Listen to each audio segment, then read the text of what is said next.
नमस्कार प्रिय दर्शकों, आप देख रहे हैं ज्योतिष मंत्र। प्रिय दर्शकों, आज एक ऐसे तीक्ष्ण प्रभावी मंत्र की चर्चा है जो हर प्रकार से आपकी सभी प्रकार की बाधाएं, चाहे वो भूत प्रेत की बाधा हो, तंत्र मंत्र की बाधा हो, कर्ज से परेशान है, शत्रु से परेशान है, किसी भी प्रकार की परेशानी जीवन में चल रही है, चाहे ग्रह बाधा क्यों ना हो, सब प्रकार की परेशानियों का निवारण इस मंत्र से बड़ी शीघ्रता के साथ होता है। अत्यंत प्रभावी ये माना गया है। आस्था विश्वास के साथ इस मंत्र का जप किया जाता है तो निश्चित ही आपके कार्यों में विघ्न समाप्त हो जाते हैं। सभी प्रकार की भूत प्रेत तंत्र मंत्र बाधाओं का नाश हो जाता है, पलट जाती है, करने वाले का ही अहित करने लगती है और साथ ही सरलता के साथ आपके कार्य बनने लगते हैं। आश्चर्य होने लगता है कि जो कार्य कल तक अनेकों प्रयास के बाद नहीं बन रहा था, आज पहले ही प्रयास में कैसे हो गया। मंत्र शक्ति का प्रभाव ओरा मंडल को जागृत करता है और ओरा मंडल से पॉजिटिविटी प्राप्त होती है, सकारात्मक ऊर्जा का उदय होता है, सकारात्मक ऊर्जा हमें प्राप्त होती है जिससे कि कार्य में उन्नति होती है। और यही इस मंत्र का विशेष प्रभाव है। श्री हनुमान जी महाराज का ये विशेष प्रभावी मंत्र है।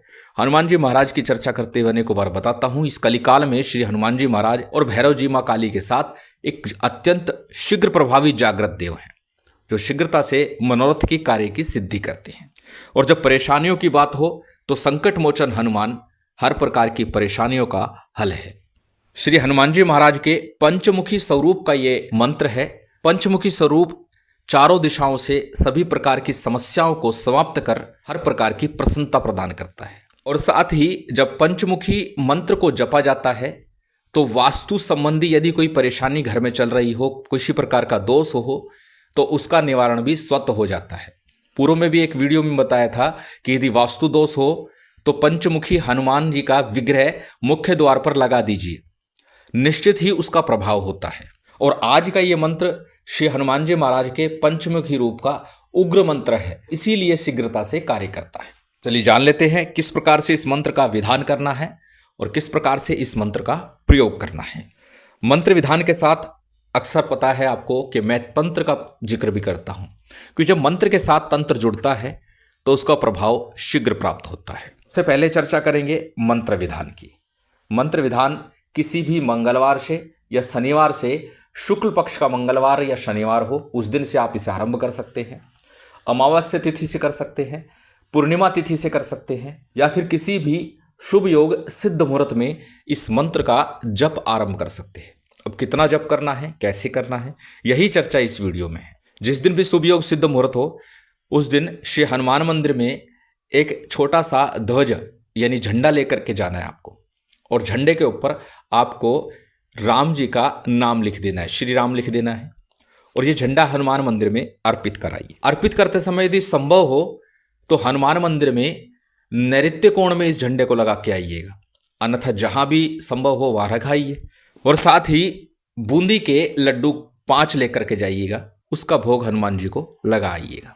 वह प्रसाद स्वरूप बांट भी दीजिएगा और साथ ही प्रसाद स्वरूप स्वयं भी परिवार सहित ग्रहण कर लीजिएगा। जिस दिन आप ये प्रयोग आरंभ करें उस दिन, चाहे शनिवार से करें चाहे मंगलवार से करें। मंदिर से आने के बाद में प्रातःकाल, मध्याह्न काल, संध्या काल, रात्रि काल, किसी भी समय इस जप को आप कर सकते हैं। सबसे पहले घर में उत्तर या पूर्व दिशा की तरफ मुख करके बैठ जाइए, शुद्धि आचमन कीजिए, एक दीप प्रज्वलित कीजिए। दीपक घी तेल किसी भी प्रकार का ले सकते हैं, तिल तेल का ले सकते हैं, सरसों के तेल का ले सकते हैं, या फिर गाय के शुद्ध देशी घी का या जो भी घी आपको मिल जाए उसका ले सकते हैं। श्रेष्ठतम होगा तिल तेल का दीपक हो या गाय के घी का दीपक हो। दीप प्रज्वलित करने के बाद संकल्प लेना है। संकल्प में जो आपकी समस्या है, परेशानी है, उसका वर्णन करना है। अपने नाम, अपना गोत्र, उस दिन का तिथिवार, नक्षत्र और स्थान का नाम लेते हुए अपनी समस्या परेशानी का वर्णन आपको संकल्प में करना है। संकल्प के बाद में संकल्प का जल, पुष्प इत्यादि किसी थाली प्लेट में या गणेश जी पर अर्पित कर दीजिए। ये सामान्य सा विधान आपको हमेशा बताता हूँ। इसके बाद में सबसे पहले गणेश जी का, गुरु का, कुल देव, पितृदेव, स्थान देव, इन पंचदेवों का आपको पूजन करना है। फिर भगवान शंकर का पूजन करना है, राम जी का, हनुमान जी का पूजन करना है, सीता मैया का भी पूजन करना है, और भैरव जी का सामान्य सा पूजन आपको अवश्य करना है। प्रिय दर्शकों, ये सामान्य सा पूजन अक्सर बताता हूँ। पंचदेवों के साथ में भगवान शंकर का और भैरव जी का पूजन मैं सदा सर्वदा बताता हूँ, क्योंकि पंचदेव इसलिए ताकि हमारे कार्य में किसी प्रकार का विघ्न ना आए। भगवान शंकर मंत्र तंत्र यंत्र के अधिष्ठाता हैं, दृष्टा है, वक्ता हैं इसीलिए, और भैरव जी दिशाओं के रक्षक माने गए हैं इसलिए। और साथ में जिस इष्ट के समक्ष जिस देवता के लिए हम पूजन कर रहे हैं उनका पूजन भी किया जाता है। सामान्य सा पूजन करना होता है, कोई बड़े विधि विधान या षोडशोपचार की आवश्यकता नहीं। पंचोपचार पूजन भूत है। पंचोपचार में धूप दीप नैवेद्य फल पुष्प इत्यादि चढ़ते हैं, वो आप कर लीजिए। सबका पूजन जब संपन्न हो जाए तो एक माला गणेश मंत्र और एक माला गुरु मंत्र, कोई बिना गुरु के कुछ भी संभव नहीं है। यदि गुरु नहीं है तब आपको भगवान शंकर के ही ओम नमः शिवाय मंत्र का जप कर लेना चाहिए एक माला का, या फिर हमारे गुरुदेव द्वारा दिया गया ओम परम तत्वाय नारायणाय गुरुभ्यो नमः, यह सार्वभौमिक गुरु मंत्र है, इसका जप कर सकते हैं। जब गुरु गणेश इत्यादि मंत्रों का जप हो जाए तो आज के इस मंत्र की एक माला का जप करना है।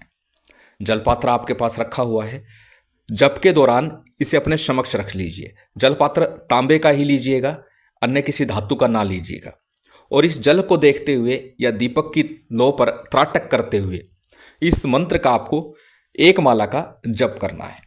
मंत्र आपकी स्क्रीन पर है, एक बार देख सकते हैं, नोट कर सकते हैं, या फिर इसका स्क्रीनशॉट ले सकते हैं। मंत्र को एक बार बोल करके मैं बता देता हूं। मंत्र अत्यंत सरल है।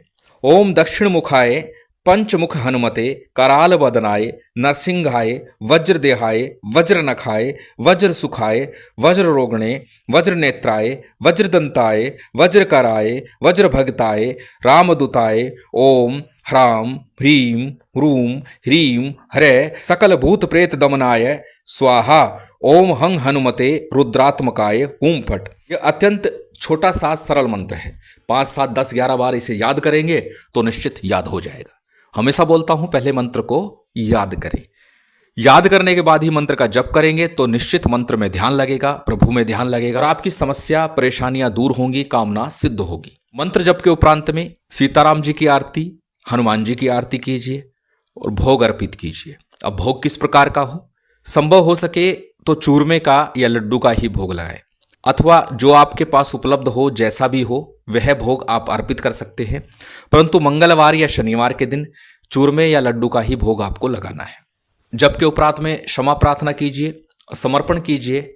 समर्पण के बाद में जल को हनुमान जी महाराज के दाहिने हाथ की तरफ छोड़ दीजिए। थोड़ा सा जल पुनः लेकर आसन के नीचे लगाइए, मस्तक पर तिलक कीजिए, आसन को प्रणाम करके उठ जाइए और जो सामने जल पात्र रखा था तांबे के लोटे में, उस जल को उठा लीजिए और पूरे घर में इसी मंत्र को पुनः बोलते हुए पूरे घर में छिड़कते चलिए। बाकी जो जल बच जाए मुख्य द्वार के दोनों ओर उस जल को पूरा डाल दीजिए और फिर से इस जल पात्र को भर के मंदिर में रख दीजिए। इतना यह प्रयोग है। इसके साथ साथ एक प्रयोग और करना ताकि किसी भी प्रकार की बाधा परेशानी पुनः उपस्थित ना हो। यह प्रयोग आपको लगातार 21 दिन तक करना है।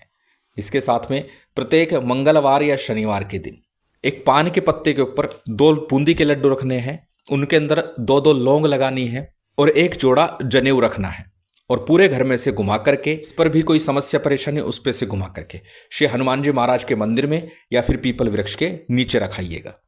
इतना ये प्रयोग कर लीजिए। किसी भी प्रकार की समस्या परेशानी चिंता रोग बाधा सब प्रकार की परेशानियों के लिए अत्यंत रामबाण उपाय है, मंत्र है, अति शीघ्र प्रभावी है। प्रिय दर्शकों, इस मंत्र को जपते समय कई बार जी घबराने जी मितलाने जैसी समस्याएं उत्पन्न हो जाती है।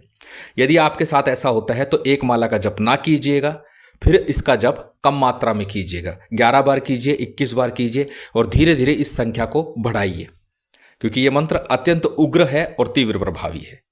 श्री हनुमान जी महाराज की विशेष कृपा आप सभी को प्राप्त हो, महामाई की कृपा बनी रहे, यही कामना है। और उम्मीद करता हूं आज की ये जानकारी, ये वीडियो आपको अच्छी लगी होगी। यदि अच्छी लगी हो तो कृपया लाइक कीजिएगा, शेयर कीजिएगा। यदि चैनल पर नए हैं तो सब्सक्राइब कर बेल आइकन बटन दबा दीजिएगा। जय माता दी, जय श्री राम।